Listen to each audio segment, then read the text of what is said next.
Hello, and welcome to the GPS 200 Module 2 presentation, Adult Learning Overview. Andragogy was coined, it is believed, by German high school teacher Alexander Kapp in 1883. The English translation of his book title is Plato's Educational Ideas, which chronicles learning through the lifespan. About halfway through is found the chapter Andragogy, or Education in the Man's Age. Kapp's argument, according to andragogy.net, is education, self-reflection, and educating the character is the first value in human life. Kapp's definition of andragogy is not very developed, nor is it clear whether he invented it or whether he borrowed it from somebody else. The term disappears from the public sphere at this point. Now, let's switch gears and fast forward and take a sharp left turn. I'd like to introduce you to the 99ers, a pop, punk, rock and roll group from Minnesota. Let's take a listen.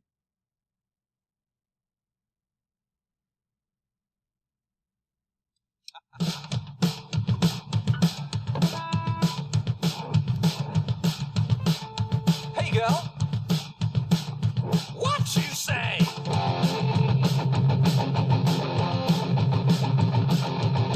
She got a finger on a t-shirt. She likes to flip you, that's how she flirts. She's a little and she's happy.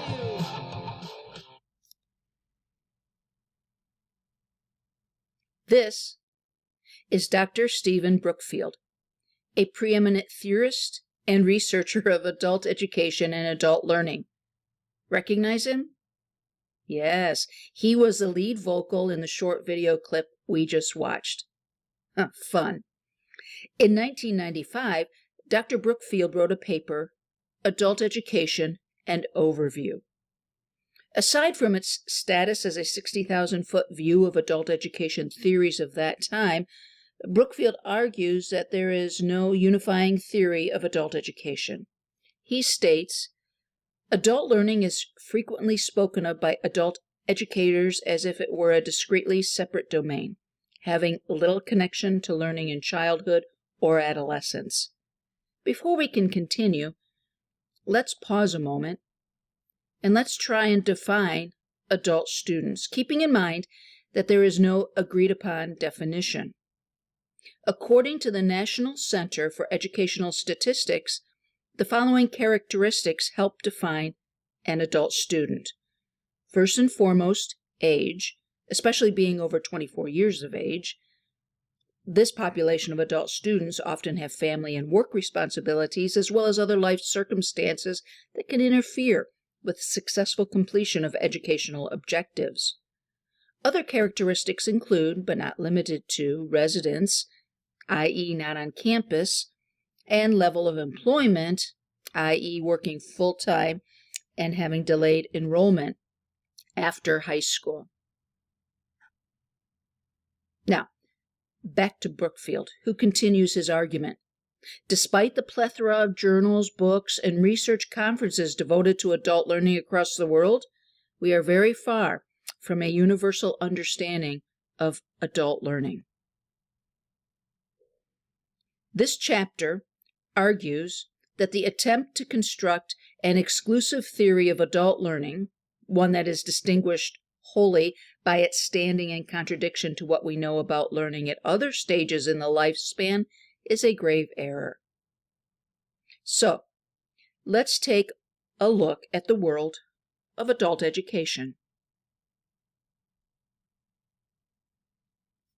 And back comes andragogy. While pinpointing an exact date is difficult, it is known that in 1966, Malcolm Knowles meets a colleague who first introduces him to the term from a European point of view. A year later, it appears in Knowles' writings, and 1 year after that, Elvis makes his comeback special, just to put this all in context. There is no conversation about adult education without Malcolm Knowles. And while his theories may not be without flaws, His contributions to adult education as an academic field are without question. From the Encyclopedia of Adult Education, Knowles was perhaps the central figure in U.S. adult education in the second half of the 20th century. In the 1950s, he was the executive director of the Adult Education Association of the United States of America. He wrote the first major accounts of informal adult education and the history of adult education in the United States. Furthermore, Malcolm Knowles attempts to develop a distinctive conceptual basis for adult education and learning before the notion of andragogy became widely discussed and used. Andragogy presents 5 assumptions about adult learners: self-concept, experience, readiness, orientation to learning, and motivation. They all assume an adult learner has matured with confidence and self-efficacy. An andragogy displays 4 principles: involvement, experience, relevance, and problem-centered. As Brookfield notes, self-directed learning focuses on the process by which adults take control of their own learning, in particular, how they set their own learning goals, locate appropriate resources, decide on which learning methods to use, and evaluate their progress. We will discover much more about self-directed learning in the coming weeks via many other researchers in the adult education field. As all this was happening in the world of adult education, many of us were wondering, who shot J.R.? It was Kristen Shepard, by the way, his sister-in-law and mistress. Okay, let's fast forward another 10 years after the J.R. shooting. At this time, Brookfield issues another comment on self-directed learning.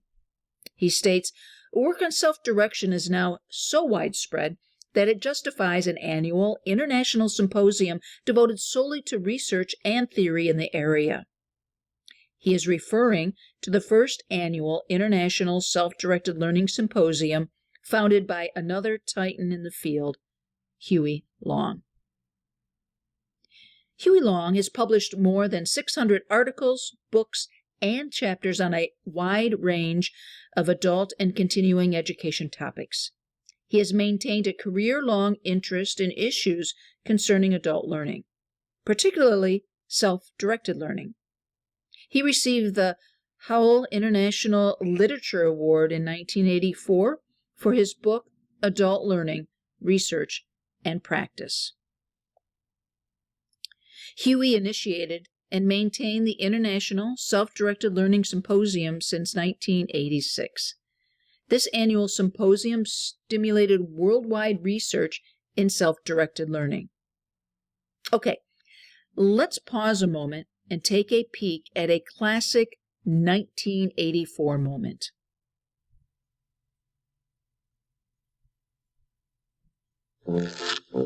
It certainly is a big bun. It's a very big bun. Big, fluffy bun. It's a very big fluffy bun. Where's the beef? Some hamburger places give you a lot less beef on a lot of bun. Where's the beef? At Wendy's, we serve a hamburger we modestly call a single. And Wendy's single has more beef than the Whopper or Big Mac. At Wendy's, you get more beef and less bun. Hey, where's the beef? I don't think there's anybody back there. You want something better. You're Wendy's kind of people. So, at the same time we all were wondering where the beef went, David Kolb was investigating experiential learning. Now, to be fair, many people were. But from Kolb's perspective, looking at experience as a factor in adult learning can be traced back over a century. Kolb created a model represented by the experiential learning circle.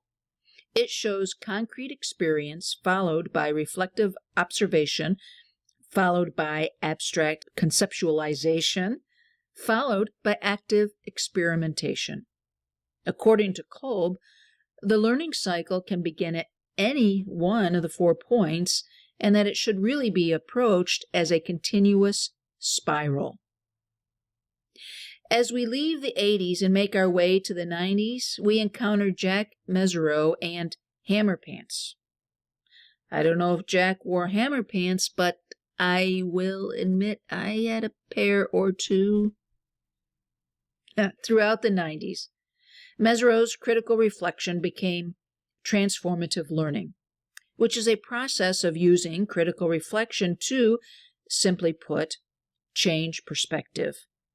The steps are disorienting dilemma, self-examination, sense of alienation, relating discontent to others, explaining options of new behavior, and continuing,